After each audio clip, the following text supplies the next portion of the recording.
Hello, good evening, everyone, and welcome to the Regional Admission Counselors of California College Fair. Thank you so much for joining us this evening. Just a couple of announcements before we get started. You're going to be hearing from 6 universities this evening, and they are all here eager to share with you and to answer your questions. So don't be shy. Use the question and answer feature. The button is located on your screen. You can type questions to any of our presenters at any time. Your camera and your microphone are turned off, so the panelists won't be able to see or hear you. So the Q&A button really is your only way of interacting with the panelists. Also, this is just one of many different sessions happening, so be sure to sign up for some others. They'll be coming up in a couple of weeks. Also, the presentation is being recorded and will be available in about a week's time online at strivescan.com/RACC. So again, you could revisit this presentation or check out some that you may have missed. And now I'd like to introduce Jen, our first presenter from Arizona State University. Hi everyone, thanks for joining.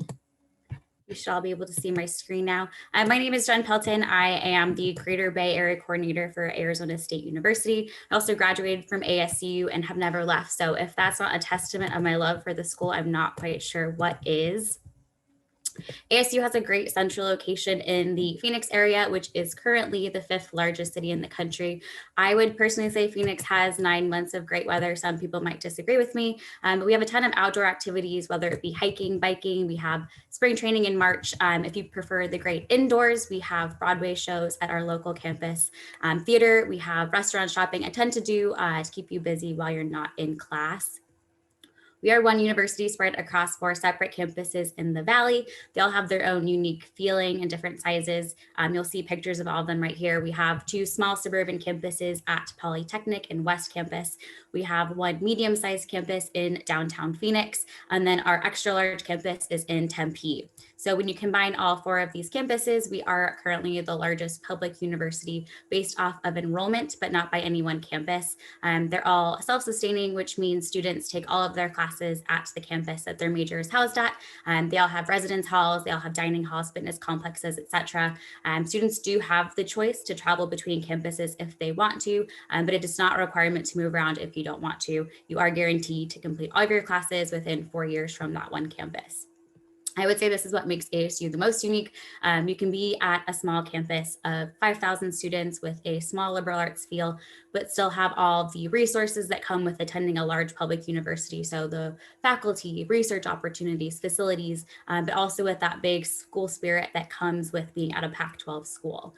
Your campus is largely selected based on your major, and majors are placed at campuses based off of access to resources. So for example, our journalism program is at the downtown Phoenix campus because you're located close to all the Phoenix news stations. When applying, if your program is offered at multiple campuses, you do have a choice in campus. It's never a situation where you pick psychology and we tell you which campus you're going to be at.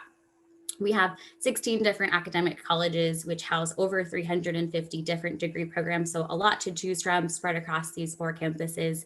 We have top ranked programs across multiple disciplines, but I would say our more popular programs would be in the arts, journalism, business, engineering. 101 of our programs are WUI eligible, which is a tuition discount for residents of Western states.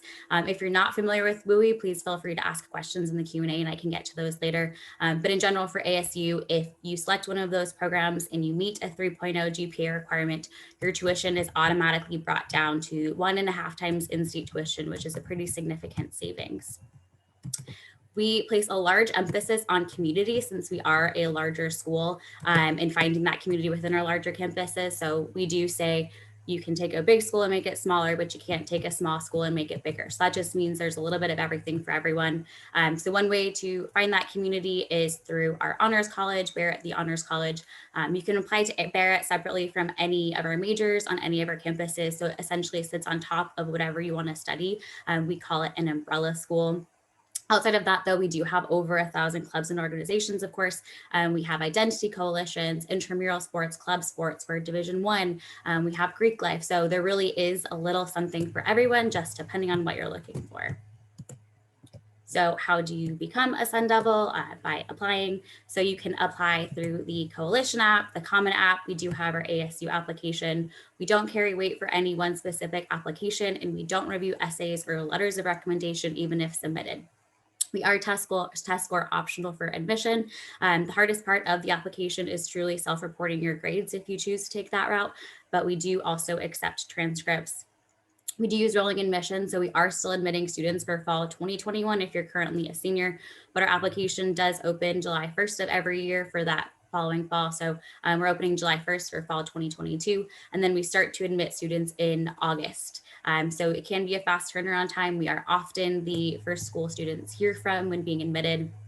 We do use an assured admission process, which means if you meet a GPA or a test score requirement along with our 16 competency courses, so similar to like A through G classes, I'll share in a link those classes later, you will be admitted to ASU. We do have some programs with higher GPA requirements, which you'll also find through that degree link, but essentially, if you meet the requirements, you're guaranteed admission.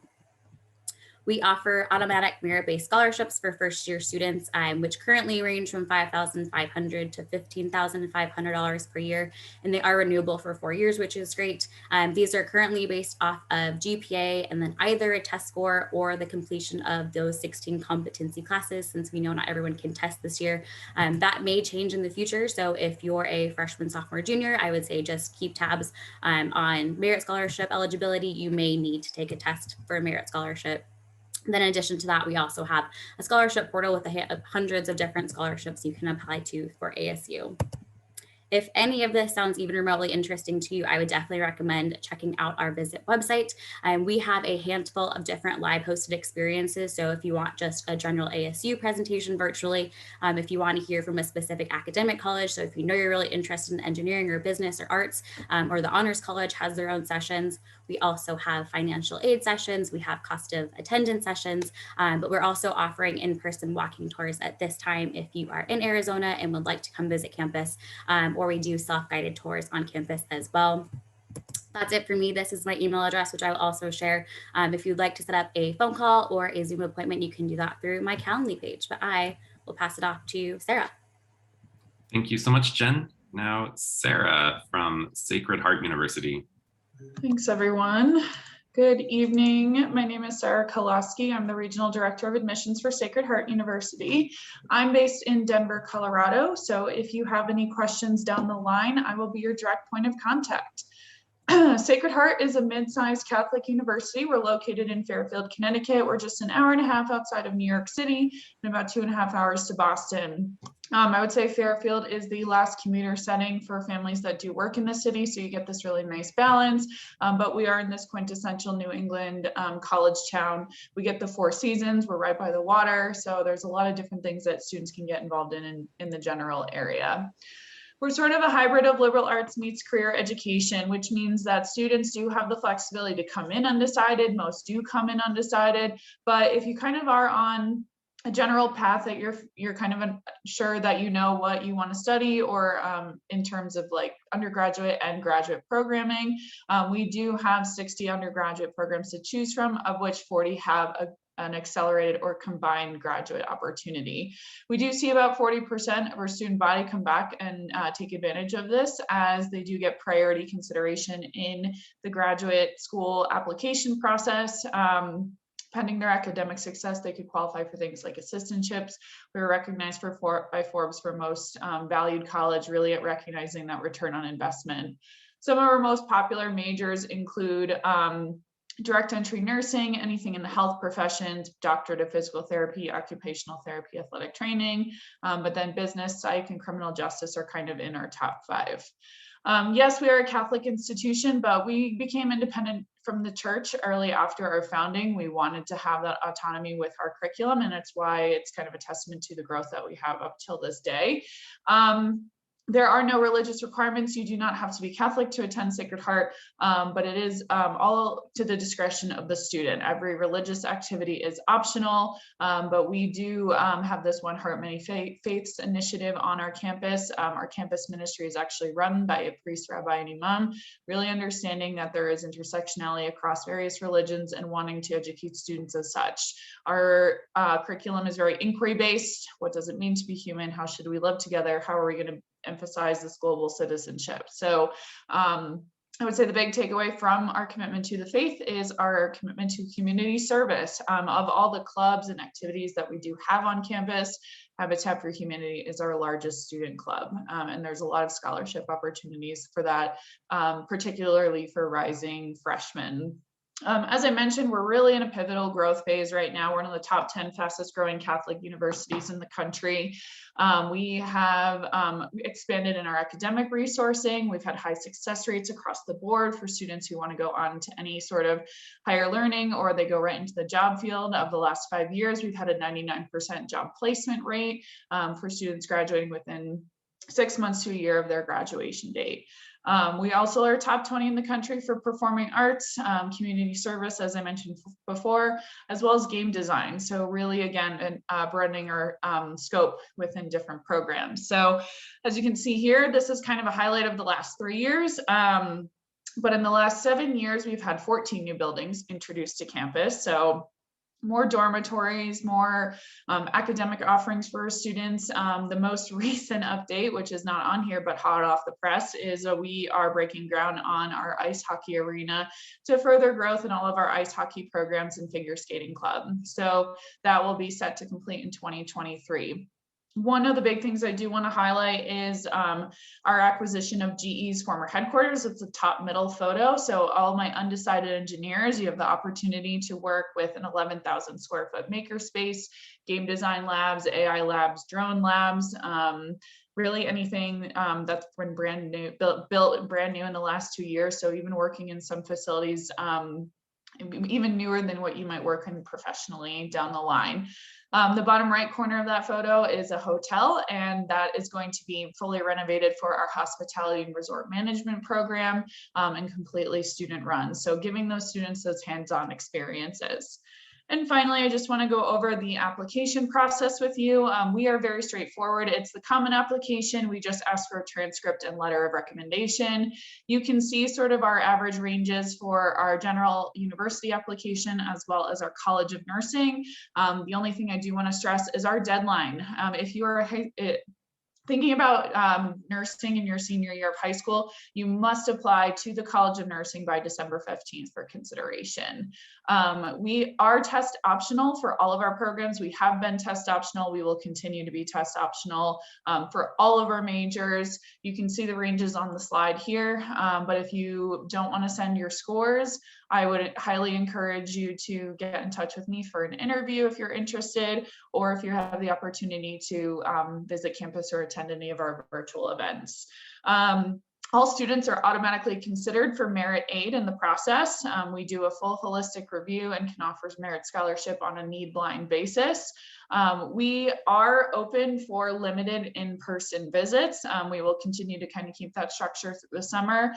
We were on campus all year. We offered a hybrid opportunity for students who wanted to wait, but we're anticipating full reopening for fall of 2021. Let me know if you have any questions though. I look forward to working with you, and thanks for your time. Thank you so much, Sarah. And next we'll be hearing from Kelly from Hillsdale College. Thanks so much. My name is Kelly Keane, and I am the Director of West Coast Recruitment for Hillsdale College, along with being a 2014 graduate of Hillsdale myself. Now, Hillsdale is a small, private, Christian, classical liberal arts college located in southern Michigan. When I say small, we're about 1,460 students, but more than 70% of those students come from out of state each year and do come from all 50 states to Hillsdale. We're also a member of Colleges That Change Lives and a top 55 ranked liberal arts college in America, along with being an A+ financial health score from Forbes. So where I want to start is with a quick history lesson. It's my favorite part of my alma mater, but Hillsdale was founded as a college in 1844 by a group of Free Will Baptists. And we were the first U.S. college founded with an anti-discrimination clause, meaning we were the first school to say since our founding that we prohibited discrimination based on race, religion, sex, and country of origin. So in fact, we're the second U.S. college to admit women. And why that's still important today is that Hillsdale does not accept any government funding. We're an entirely independent and private school. I'll end by talking about scholarship opportunities. And we're also a Christian non-sectarian school, which means that we are not affiliated with a specific church or denomination in the Christian tradition, and we don't require students to be a Christian to attend or sign a statement of faith, but we do have a lot of faith-based opportunities available on campus for students who so choose. Now, where I want to talk next is about our academic approach. So we are a classical liberal arts college. We take a really traditional approach to the liberal arts, that Western tradition orientation of wanting students to be creative, flexible problem solvers who know how to make an argument for what they think and what they've learned. And we spend a lot of time building our reading, writing, research, and rhetoric skills. Hillsdale talks about goodness, truth, and beauty as the end goals of our education. So really looking at that Greco-Roman and Judeo-Christian tradition of goodness, truth, and beauty. So how we do this is a third of each student's time is spent in our classical core curriculum. It's 17 classes across the humanities, social sciences, and natural sciences. So just as a few examples, every student at Hillsdale will take chemistry, great books, literature, and a class on the US Constitution, for example. We also have the other 2/3 of your time to go into the major of your choice and what you love and what you want to focus on. Some of our most popular programs are biology, economics, and politics, but we have more than 40 different majors and minors that students can choose from, and about a quarter of our students do a double major.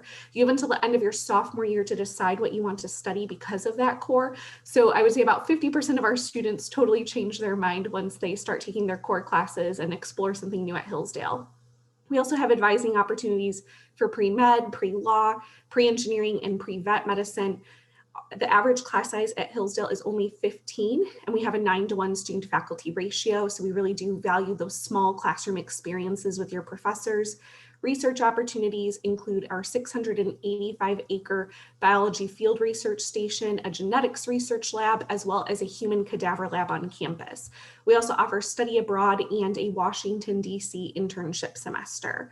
And then the results of all of this education is that within 6 months, 97% of our class of 2020 was placed into full-time employment or graduate school.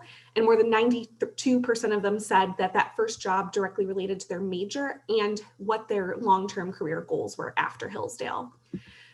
But what your life looks like outside of Hillsdale is also, outside of the classroom, I should say, is also very active. We are, again, a predominantly out-of-state school, so we are a highly residential campus. All freshmen and overall 74% of students live in a residence hall. Opportunities for extracurriculars include more than 100 different clubs and student organizations. So examples include our Hillsdale Christian Fellowship, political clubs, outdoor recreation club, chess club, film society. We also offer 14 NCAA Division II athletic teams. Yes, we're a small school, but yes, football is one of those teams. So about a quarter of our students are D2 varsity athletes.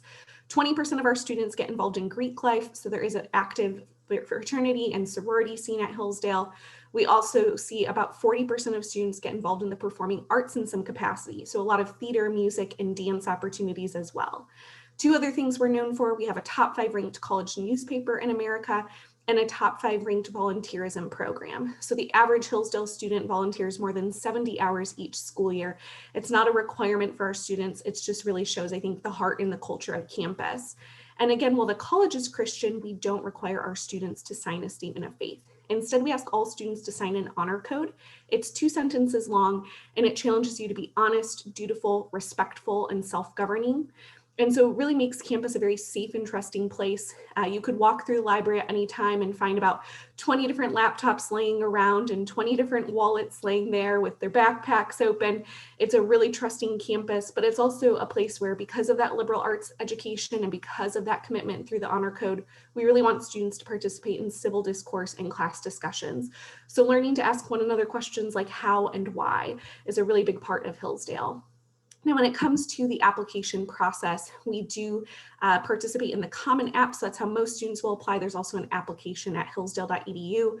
Early decision deadline of November 1st, and then our priority scholarship deadline is January 1st. We do a holistic review, and we are going to stay test optional for fall 2022 and 2023 applicants.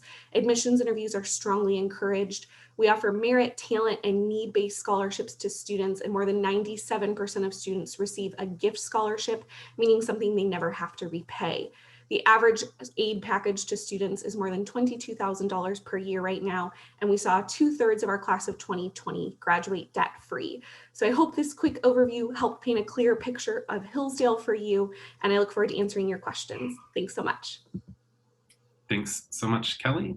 And next, we will hear from Bellevue University. Hold on. Oh, sorry, getting my screen share going. Okay. Hello, my name is Stacy Buchanan. I'm the Relations Manager in California for Bellevue University, which was established in Bellevue, Nebraska in 1966. And we have been offering degrees that can be completed online completely since 1996. We are a mid-sized private nonprofit institution, and we do not charge out-of-state tuition for those who choose to come and join us in the center of the country or online. We admit year-round, and we do not require any testing. We offer over 50 degree programs in fields such as business. Oops, hold on, the screen's not moving. There we go. and fields such as business and management, cybersecurity and information technology, public safety and service, human services, marketing and communication, just to name a few. We also have built many relationships over the years, especially with community colleges across the country, and partnering with them to help their students maximize the units they transfer in and minimize the amount of time that they need to continue their degree. However, we also do have our institution, and I'll talk a little bit more about that later. We have also built partnerships with a lot of businesses, including Walmart and Disney, who chose us as their provider of education. We were one of the first of 3 schools that they chose to provide their employees with education for free. So, or $1 a day, as Walmart likes to say. But we have over 50 other companies that we work with across the country. Our dedicated military team works hard to make sure that veterans and active service members are able to take care of all of the benefits that they have earned. And it is a privilege to assist those who have given all of us so much.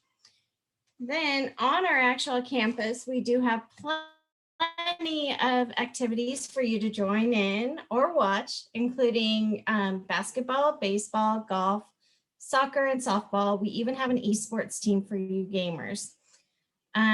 We provide many pathways for you to succeed. So if you're interested in either moving to the Midwest or checking out opportunities to further your education from where you're at and stay in your community, contact me and we can see if we have the right program and we would be the right fit for you.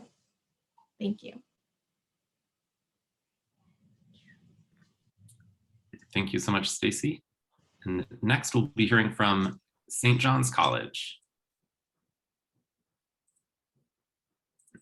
Hello. So hello, everyone. My name is Dwayne Opaisa. I am Assistant Director of Admissions at St. John's College. We have 2 campuses, one in Santa Fe, New Mexico, which is where my home base is at, and another in Annapolis, Maryland. But I am actually located here in Los Angeles, so happy to work with students in Southern California. We at St. John's are a very unique school. We have a great books program. So we are a very classical liberal arts curriculum in that everything is kind of coordinated around this one program, which is the great books. So we will read about 300 different books throughout the 4 years in the program. reading across a variety of different subject areas. You're going to be reading original sources and primary texts. So we don't have textbooks for the most part at St. John's, and all of our classes are discussion-based. Our student-faculty ratio is 7:1, and our classes are almost never over 20 students. So you will have a very intimate discussion-based educational experience. We do have our students take the same course of study throughout their time. So you have 4 years of math, 3 years of science, 4 years of language, which the first 2 years is ancient Greek and the last 2 is French, 2 years of music, and 4 years of humanities in our seminar program. So the humanities seminar is kind of the core of the program, where students are really reading across a variety of different subjects. With our math classes, students actually do get to, it's very discussion oriented. So when I sat in on a freshman math class, I got to watch them discuss Euclid. They're reading Euclid and doing Euclidean geometry and actually walking through his proofs in class together. So it's a very collaborative educational experience that you get throughout the whole curriculum. As I mentioned before, we do have 2 campuses. One is in Annapolis, Maryland, which is about halfway between DC and Baltimore, about an hour away from either one. It was founded in 1693, making it the oldest college campus in the US. We were founded as a religious institution, as many schools were at the time, but have since become a secular institution. The St. John's campus in Annapolis is right on the Chesapeake Bay, and so we have sailing and rowing, crew, those sorts of things, definitely very popular activities.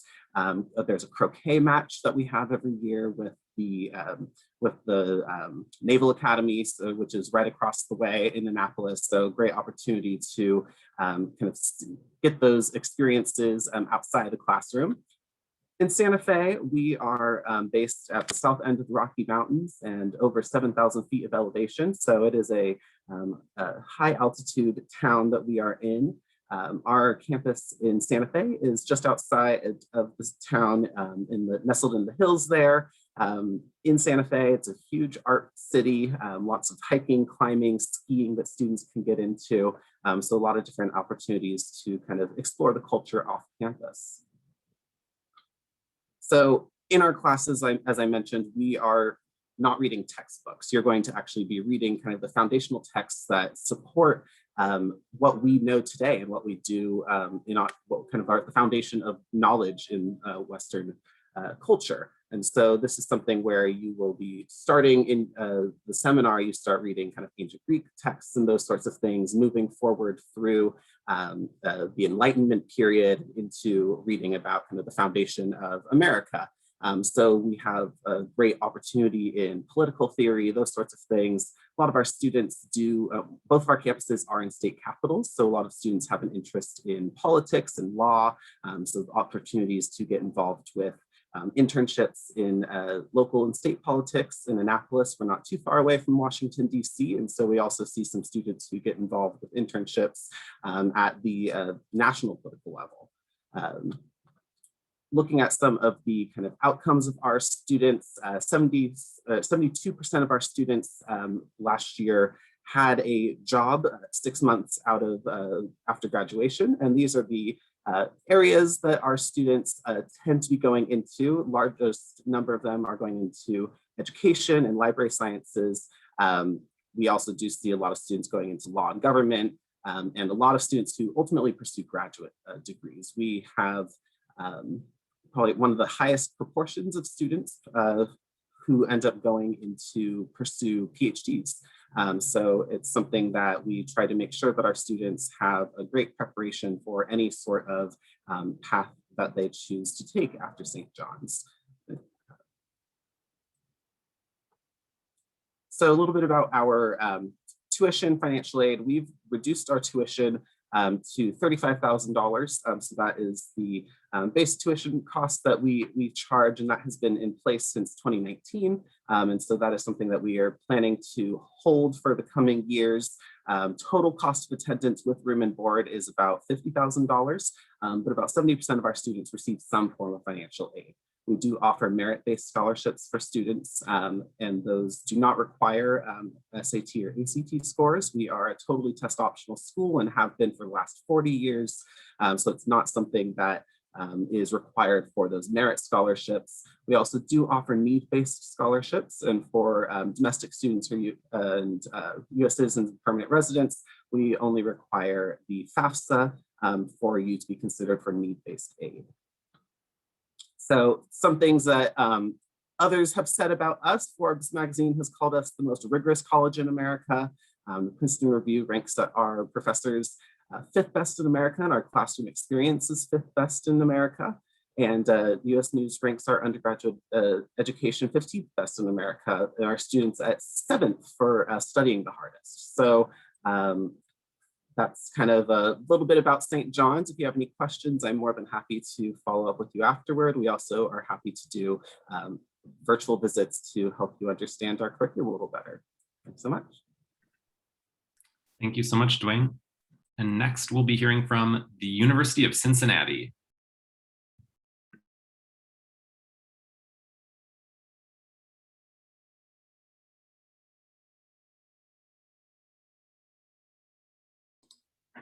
All right, yeah, good evening, everyone. My name is Cameron Newton. I'm with the University of Cincinnati.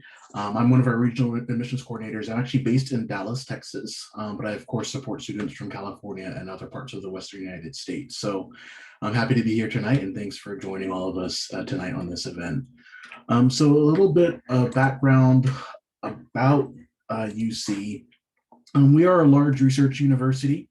Again, we're located about 1.5 miles from downtown Cincinnati. So we're very much an urban campus, but we're also very distinctive. You can tell kind of when you're on and off campus, when you're in the main city, and when you're, again, back on the campus and everything. And I said, we are large, about 47,000 total students across our campuses.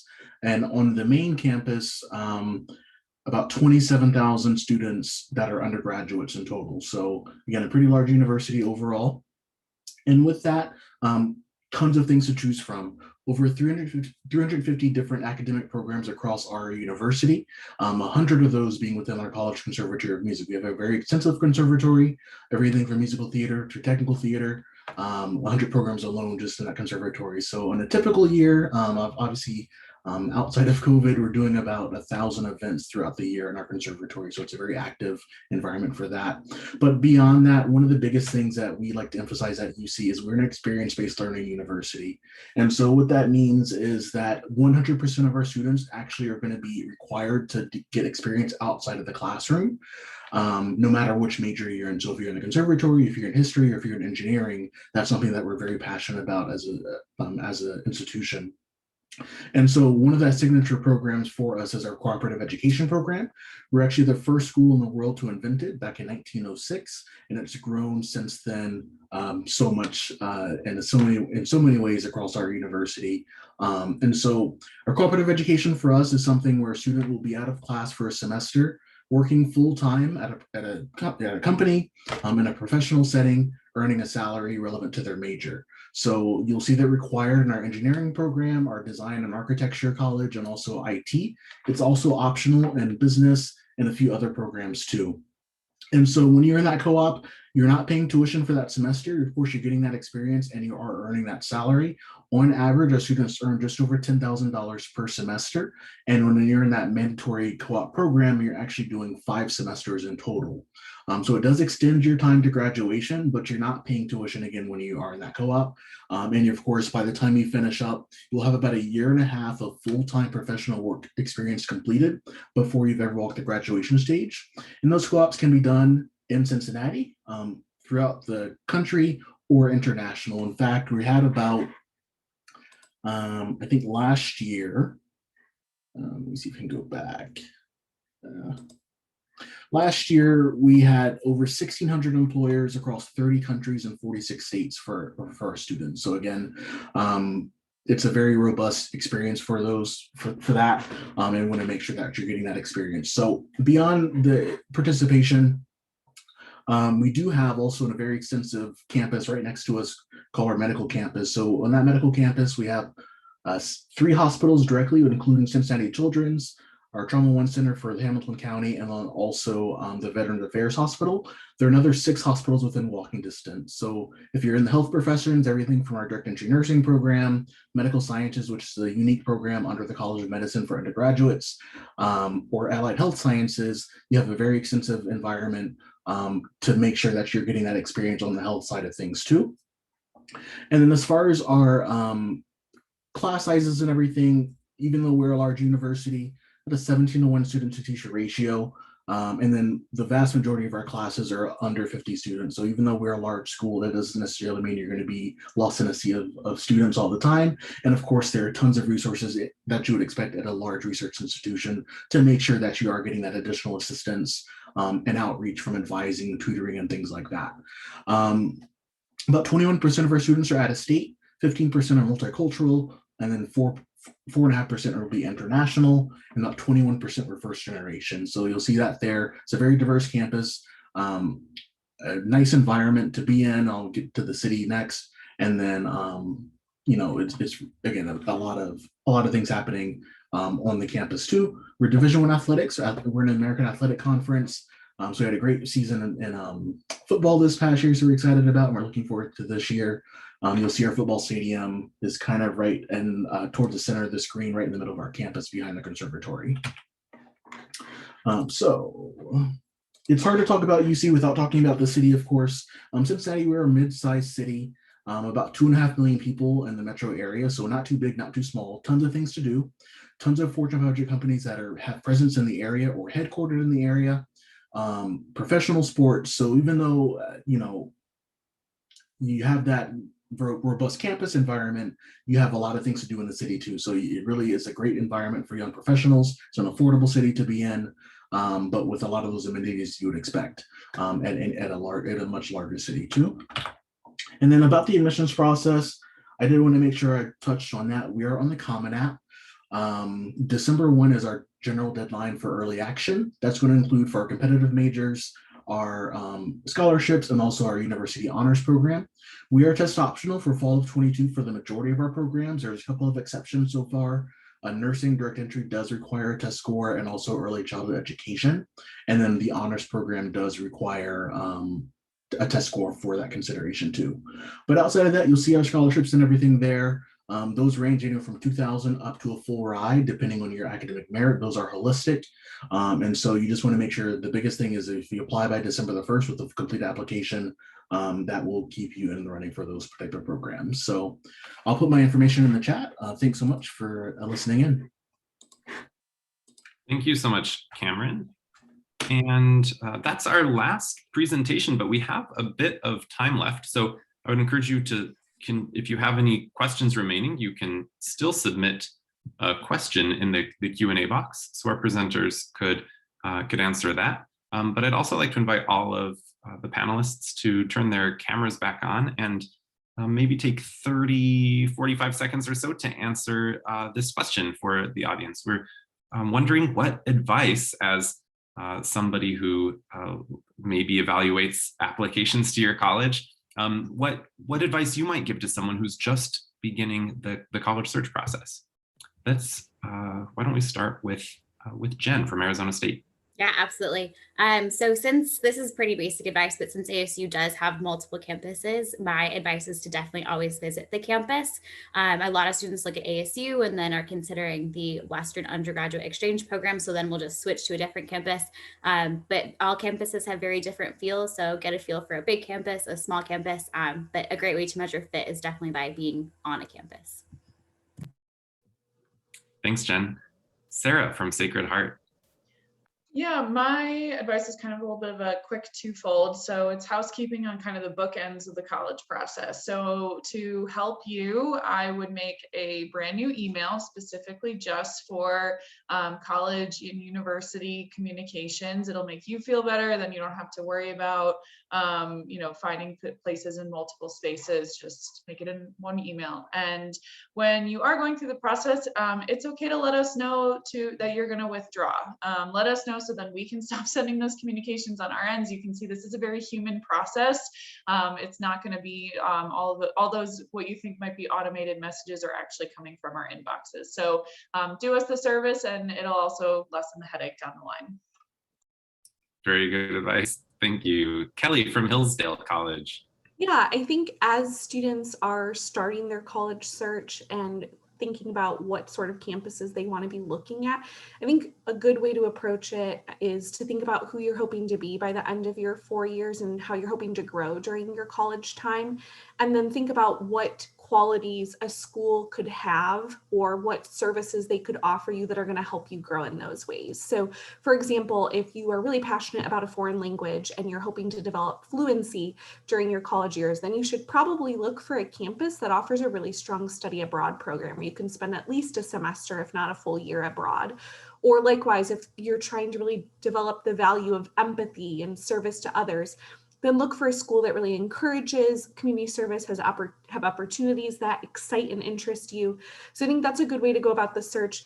Some students know where they want to be, what they want to study, but a lot of students don't. And so if you think about who you want to be at the end of those 4 years, it can help you think about how you're going to get there.